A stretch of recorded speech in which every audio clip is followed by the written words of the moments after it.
Welcome back to Dronacharya IAS YouTube channel. I'm Dr. Daman Benipal and you're watching Daily Current Analysis. इस video lecture में हम आज के important current affairs discuss करेंगे जो कि हमारी UPSC preparation point of view से इम्पॉर्टेंट हैं.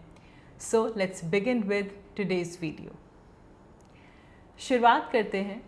आज का हमारा पहला topic science and technology point of view से इम्पॉर्टेंट है. It is about SaaS, which is Software as Service. Now इसे लेकर क्वेश्चन भी रिसेंटली हमारे यूपीएससी एग्जाम में आया है. Now सबसे पहले हम बात किसकी करने वाले हैं इस चीज़ को समझें. This article is about software as a service. Now इसे लेकर एक रिपोर्ट आई है recently. This report, this study has been released by Ernst & Young Global Limited, EY Limited and CII, Confederation of Indian Industry. इस report का title था India the next global software as a service capital. Yes, अब ये topic important हो गया science and technology point of view से, क्योंकि India में जो साइंस एंड टेक्नोलॉजी की जो फील्ड है, जो सर्विस सेक्टर की फील्ड है, उसमें कहा जा रहा है that software as a service, in that particular field, India is going to be the global leader, the global capital. And इस रिपोर्ट में कहा गया है कि in the coming 5 years, जो next कुछ years हैं, in 5 years or so, India is going to become the global capital in terms of software as a service. अब इसे लेकर हम इस आर्टिकल में काफ़ी डिटेल में इस पूरे टॉपिक को कवर करेंगे, लेकिन पहले ही एक क्वेश्चन देख लीजिए जिससे कि आपको ये क्लियर हो पाए कि ये टॉपिक हमारी प्रिपरेशन के लिए क्यों इम्पॉर्टेंट है. एज यू कैन सी 2022 आपका जो लास्ट प्रीलिम्स एग्जामिनेशन था उसमें डायरेक्ट क्वेश्चन आया हुआ है from the software as a service. They are saying, they are asking about some terms are given related to software as a service and therefore this topic is important. ये topic prelims point of view से भी important है और ये topic mains point of view से भी important है. So will understand how India can become the next global software as a service capital. Let's begin with this topic.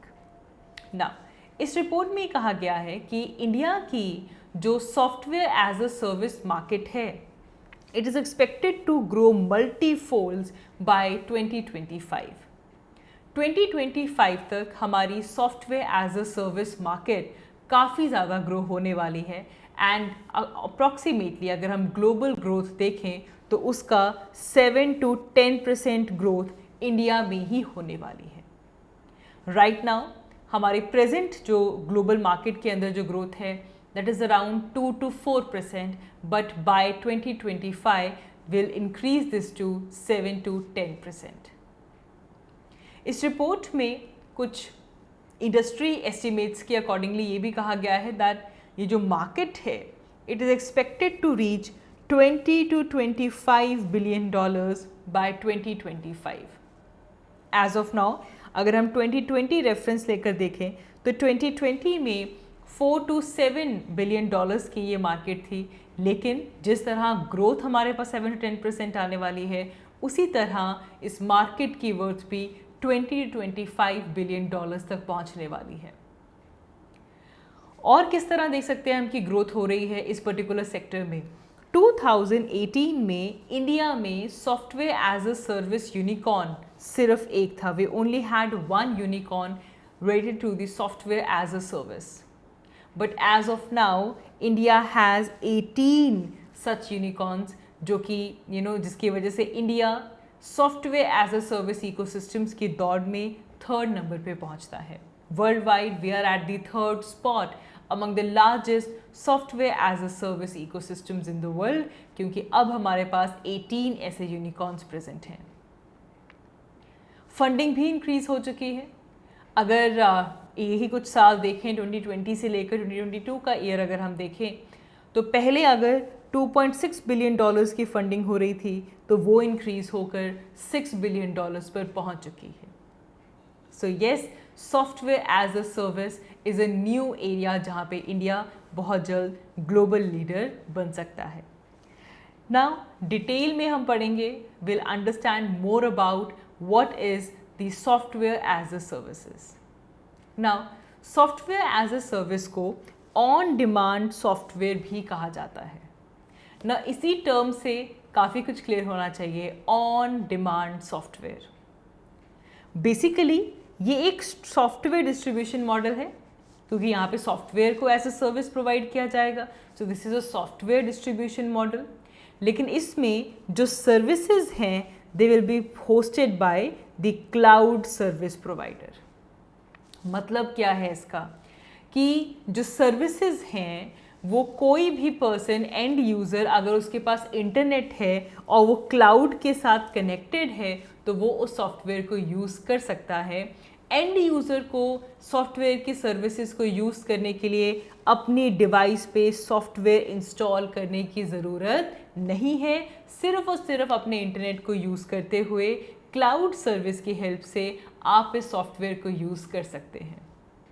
याद करें पहले का कुछ टाइम, कुछ भी अगर हमें हमारे कंप्यूटर पे करना होता था, हम बोलते थे हमें इसका सॉफ्टवेयर चाहिए और हम वो सॉफ्टवेयर अपने अपने डिवाइसेस के अंदर इंस्टॉल किया करते थे. लेकिन आज हम जब सॉफ्टवेयर एज अ सर्विस की बात करते हैं तो this act as a on demand software, जिसमें जो एंड यूज़र है वो सॉफ्टवेयर की सर्विसेज का इस्तेमाल कर सकता है, because the services are hosted by the cloud service provider. End user को उस सॉफ्टवेयर को अपने डिवाइस में इंस्टॉल करने की ज़रूरत नहीं है. Like for example, when you're using Outlook, Hotmail, Yahoo Mail, all these are kind of software as a service. आप अलग से Outlook का सॉफ्टवेयर डाउनलोड नहीं करते, Hotmail का सॉफ्टवेयर डाउनलोड नहीं करते. ये जो सॉफ्टवेयर हैं इनकी सर्विसेज क्लाउड सर्विसेज बेस्ड हैं. आप अपने इंटरनेट को यूज़ करते हुए इन सर्विसेज को इस्तेमाल कर सकते हैं. So these are on demand software and this is the concept of software as a service. Right now software as a services अगर हम देखें तो they provide different types of services. जैसे कि सबसे पहले हमारी जो बिजनेस सर्विसेज हैं वो यहाँ पे ये प्रोवाइड करता है.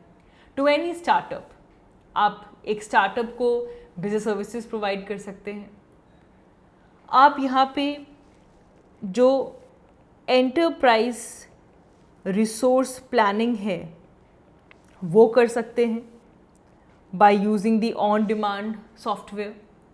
आप जो आपका कस्टमर रिलेशनशिप मैनेजमेंट है वो पूरा कर सकते हैं by using this.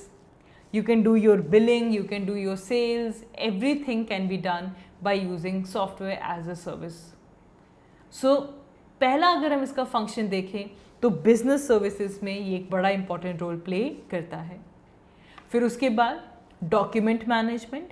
कोई इलेक्ट्रॉनिक डॉक्यूमेंट आपको क्रिएट करना है, you have to create some document को आपने मैनेज करना है, you need to track that electronic document.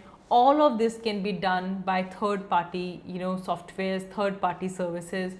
ये सभी सॉफ्टवेयर एप्लीकेशंस अब ऑफर होनी शुरू हो चुकी हैं and therefore you can easily manage your documents as well. Then social network भी इम्पॉर्टेंट हो जाता है. हमारी जो सोशल नेटवर्किंग सर्विसेज हैं उनमें भी आपका जो सॉफ्टवेयर एज अ सर्विस का रोल इम्पॉर्टेंट हो जाता है. All the social networking services they use this particular model only. आप अलग से फेसबुक का सॉफ्टवेयर डाउनलोड नहीं करते, इंस्टाग्राम का सॉफ्टवेयर डाउनलोड नहीं करते, you just use it because they are cloud based. Then also आपकी जो मेल सर्विसेज हैं वो भी सेम प्रिंसिपल के ऊपर वर्क करती हैं. सो software on demand, software as a service which is based on the cloud based provider. Right now इससे एडवांटेजेस क्या है. देखिए सबसे पहली बात क्या है कि जब इस तरह की जो सर्विसेज आते हैं, ऐसे जो सॉफ्टवेयर्स आते हैं, इनकी सब्सक्रिप्शन होती है. या तो आप इनको मंथली सब्सक्रिप्शन बाय कर सकते हो या फिर आप उसकी एनुअल फ़ी पे कर सकते हो. आपने सब्सक्रिप्शन ली और आप उसकी जो भी सर्विसेज हैं उसको यूज़ कर सकते हैं. सो इससे ऑर्गेनाइजेशंस अपनी बिजनेस फंक्शनैलिटी को कैरी आउट कर सकते हैं at a very low cost. which is less than the licensed application. Licensed application से software as a service की जो cost है वो कम है and it is very easy to buy. And plus इसका जो model है, जो services हैं, these are offered to one to many model. इसका मतलब एक सिंगल इंस्टेंस एप्लीकेशन का आप इसे मल्टीपल यूजर्स के साथ शेयर कर सकते हैं. सपोज मैंने कोई सॉफ्टवेयर की सब्सक्रिप्शन बाय कर ली, I can share it with the others. So इसका वन टू मैनी का मॉडल यहाँ पे चलता है. एक सिंगल इंस्टेंस एप्लीकेशन का डिफरेंट यूजर्स से जा सकता है. एक अलग अलग यूजर्स उस तरह की एप्लीकेशन को भी यूज़ कर सकते हैं. ऑल्सो क्योंकि इसका जो सॉफ्टवेयर है वो रिमोटली होस्ट किया जाता है, तो ऑर्गेनाइजेशंस को अलग से एडिशनल हार्डवेयर के अंदर इन्वेस्ट करने की ज़रूरत नहीं पड़ती. So therefore less hardware is required for it. And जितने भी यूजर्स हैं, all of them will have the same version of the software, because जिससे कि वेब ब्राउज़र के थ्रू उनका जो एक्सेस है वो भी क्या रहेगा, सेम रहेगा.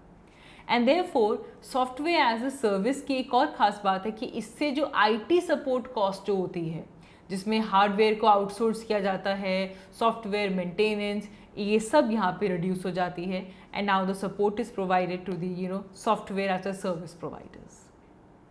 तो there is less hardware requirement as well. Apart from this there is low maintenance, क्योंकि आप सिर्फ और सिर्फ there is it removes the need of installation, कोई सेटअप नहीं करना, कोई डेली मेंटेनेंस नहीं करनी. So there is low maintenance for it because the entire services are cloud based. And plus it has a multi-device support. आप इसे किसी भी डिवाइस से ऐसी सर्विसेज को अवेल कर सकते हैं, चाहे आपका वो लैपटॉप हो, डेस्कटॉप हो, टैबलेट्स हों, फ़ोन्स हों, थिन क्लाइंट्स हों, anything. You can, this services can be accessed from a wide range of devices. So these are the advantages of software as a service. Moving ahead, there are some disadvantages as well. जैसे कि security की अगर हम बात करें तो वो यहाँ पे कंसर्न है, बिकॉज जो डाटा है वो क्लाउड में स्टोर होता है and therefore the security is an issue for the users. Plus latency का इशू भी यहाँ पे इंपॉर्टेंट है, क्योंकि जो भी डाटा है, जो भी एप्लीकेशन है, वो क्लाउड में स्टोर हो रही है and that is at some variable distance from the end user. तो देयर इज़ पॉसिबिलिटी कि जो लेटेंसी है वो यहाँ पे इंक्रीज़ हो जाए when you are interacting with the application as compare to the local deployment. अगर लोकली वो एप्लीकेशन डिप्लॉयड हो, वो सॉफ्टवेयर डिप्लॉयड हो, तो वहाँ पे लेटेंसी कम होगी, लेकिन क्योंकि ये क्लाउड बेस्ड है तो कुछ लेटेंसी आपको यहाँ पे देखने के लिए मिलेगी. Plus this is totally dependent on internet. आप इंटरनेट के बिना इन सॉफ्टवेयर, इन एप्लीकेशंस को यूज़ नहीं कर सकते. And also it is difficult to switch between the software as a service vendors, because जब इंटरनेट के ऊपर जो डाटा फाइल्स हैं उनकी ट्रांसफरिंग का जो टास्क है वो काफ़ी डिफ़िकल्ट है. There is very the slow transfer of the large data files and then you convert them and import them into the another software as a service as well. तो थोड़ा सा switch करने में यहाँ पे हमारे पास डिफ़िकल्टी आती है. So this was about your software as a service. Now अगर हम क्वेश्चन देखें, जो लास्ट ईयर क्वेश्चन पूछा गया था, कैन वी अटेम्प्ट दिस और not. It says that with reference to software as a service, consider the following statements. Number one, the software as a service buyers can customize the user interface and they can change the data field. The software as a service users can access their data through their mobile devices. Outlook, Hotmail, Yahoo, all these are forms of software as a service. Well, आप अपना खुद का interface, जो user interface, उसे change कर सकते हैं. आप डाटा फील्ड को चेंज कर सकते हैं. आप मोबाइल फ़ोन यूज़ करके इन सर्विसेज को यूज़ कर सकते हैं. Hotmail, Yahoo, all of these are forms of the same and therefore the answer is 1, 2 and 3. तो ये लास्ट ईयर क्वेश्चन पूछा जा चुका है. अब वहाँ से इस कॉन्सेप्ट को इंट्रोड्यूस किया गया एंड अब अगर फ्यूचर में ये कॉन्सेप्ट आएगा तो of course the level can increase further. Moving ahead, हमारा नेक्स्ट आर्टिकल भी अगैन इंडिजीनियस टेक्नोलॉजी के पॉइंट ऑफ व्यू से इम्पॉर्टेंट है. It is about the Gagan navigation system.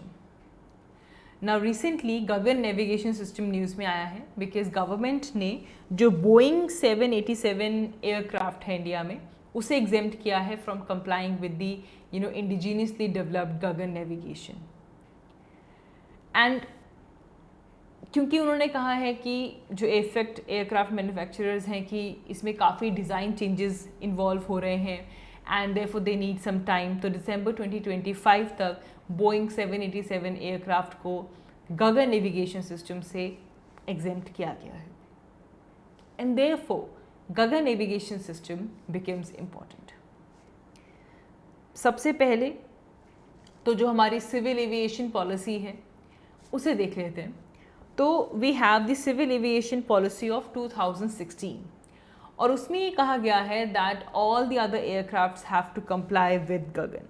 सभी एयरक्राफ्ट्स को गगन के साथ कंप्लाई करना होगा which is a navigation system. अभी देखेंगे the full form of GAGAN is GPS aided geo augmented navigation. So ये एक नेविगेशन सिस्टम है जो कि इंडिया ने डेवलप किया है एंड इंडिया में जो डेडलाइन सेटअप की गई थी to comply with the GAGAN norms वो था बाय जनवरी 1, 2019। फिर उसको एक्सटेंड किया गया टू जून 30, 2020 एंड फिर इसे एक्सटेंड किया गया टू 1 जुलाई 2021। बेसिकली गवर्नमेंट वांट्स कि जो इंडिया के जो कैरियर्स हैं उन सब के अंदर गगन सिस्टम इंस्टॉल हो, वो गगन को यूज़ करें सो दैट इससे हमारा जो नेविगेशन सिस्टम है इसका जो स्कोप है वो इंक्रीज हो पाए। तो यहाँ से जो गगन है वो न्यूज़ में है। तो सबसे पहले गगन का फुल फॉर्म ही देख लेते हैं। It is GPS aided geo augmented navigation system. ये basically satellite based augmentation system है एंड इसे डेवलप किसने किया है? This has been jointly developed by AAI and Indian Space Research Organisation. AAI and ISRO ने मिलकर गगन को, जो कि सैटेलाइट बेस्ड ऑगमेंटेशन सिस्टम है, इसे डेवलप किया है। मेन एम क्या है? ताकि जब जिस टाइम पे लैंडिंग्स होती हैं, टेक ऑफ्स होते हैं, उस टाइम पे पायलट्स को गाइड किया जाए for precision landing and ultimately इससे जो पैसेंजर सेफ्टी है वो मेंटेन रहे। ये इंडिया का पहला ऐसा सिस्टम है जो कि इंडिया ने डेवलप किया है एंड ऑल्सो सिर्फ इंडिया में ही नहीं, अगर हम हमारे नेबरिंग कंट्रीज़ देखें तो उनमें भी सबसे पहले इस तरह का सिस्टम इंडिया में डेवलप किया गया है, even in the entire equatorial region. GAGAN को कुछ ग्राउंड स्टेशंस की ज़रूरत है। डिफरेंट एरियाज़ में जीपीएस नेविगेशन सिग्नल्स को ऑगमेंट किया गया है, जैसे कि दिल्ली में है, गुवाहाटी में है, कोलकाता, अहमदाबाद, तिरुवनंतपुरम, बेंगलुरु, जम्मू, पोर्ट ब्लेयर, इन सभी एरियाज़ में जो आपके जीपीएस नेविगेशन सिस्टम्स हैं, ग्राउंड स्टेशंस हैं, उनको इंस्टॉल किया गया है ताकि जो जीपीएस ऑगमेंटेशंस हैं वो हो पाएँ।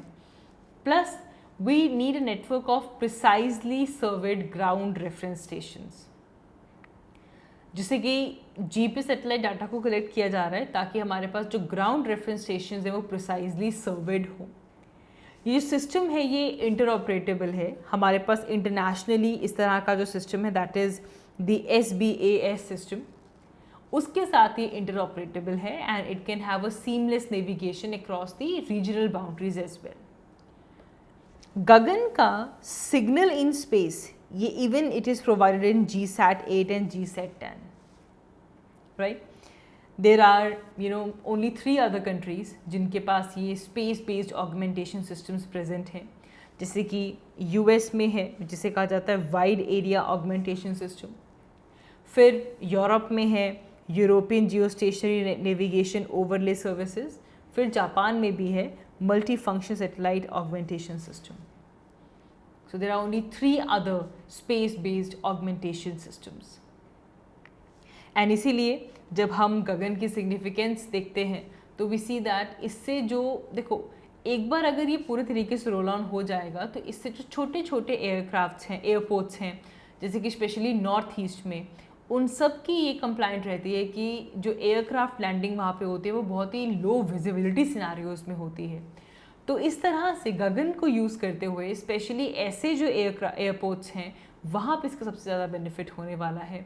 इस टेक्नोलॉजी में poor weather, low visibility conditions में फुल एक्यूरेसी के साथ लैंडिंग प्रिसाइजली की जा सकती है।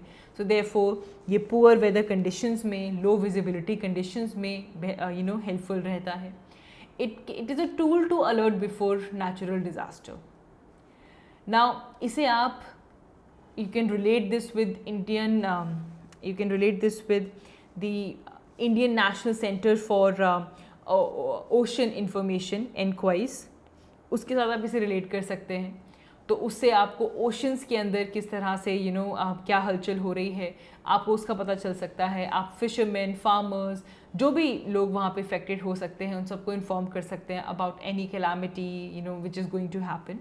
So definitely it can help us to spread the awareness, the alert before natural disaster. Plus of course landing में तो हेल्प है ही, एंड स्पेशली जैसे कि हमने कहा कि ऐसे एयरपोर्ट्स में जहाँ पे बहुत ही लो विजिबिलिटी ऑपरेशंस रहते हैं तो ऐसे केस में लैंडिंग में ये बहुत प्रिसाइजली हेल्प करेगा। Then safety and traffic management, of course we are seeing कि जो एविएशन इंडस्ट्री है इसमें सेफ्टी को मेंटेन करना काफ़ी बड़ा इशू हो चुका है, स्पेशली बिकॉज एविएशन में जो ट्रैफिक है वो बढ़ती जा रही है and also there is less infrastructure on the ground as well. तो इस तरह के आप सिस्टम को यूज़ करते हुए सेफ्टी और ट्रैफिक मैनेजमेंट भी कर सकते हैं। जैसा कि हमने कहा डिज़ास्टर मैनेजमेंट में भी इसका इंपॉर्टेंट रोल है। You can send messages to the affected people. Apart from this navigation के अलावा forest management, railway signalling, scientific research for atmospheric studies, natural resource, land management, इन सभी डिफरेंट वेरिएशंस में आप गगन को यूज़ कर सकते हैं। Also we have the satellite based augmentation system. ये ग्लोबल नेविगेशन सिस्टम है एंड इससे इवन नेविगेशन टूल्स में बहुत बड़े अमाउंट में एक्यूरेसी और इंटेग्रिटी ऐड ऑन होती है। एंड फॉर एयरक्राफ्ट ऑपरेटर्स, चाहे वो सिविलियन हो चाहे मिलिट्री हो, it basically assists the pilots to land aircraft at the smaller airports, airstrips, using this navigation guidance and without having this expensive instrument based landing which is being installed on the ground. So therefore जिस तरह global level पे हमारे पास SBAS है, similarly India ने अपना खुद का गगन navigation system जो है उसे डेवलप किया है। सो इंडियनाइजेशन के तौर पे ये टॉपिक काफ़ी इंपॉर्टेंट हो जाता है। प्लस यहीं से क्योंकि हम इतनी एविएशन की बात कर रहे हैं, so you should also know about the international civil aviation organization. International civil aviation organization ये एक UN बॉडी है and it basically develops all the practices and standards for also for the other activities for the members and the stakeholder which is related to the aviation center, right? So you should know about the International Civil Aviation Organization as well. So that is all for this video. आज की इस video के लिए इतना ही। Thank you so much for watching. I will see you all in my next one. Thank you.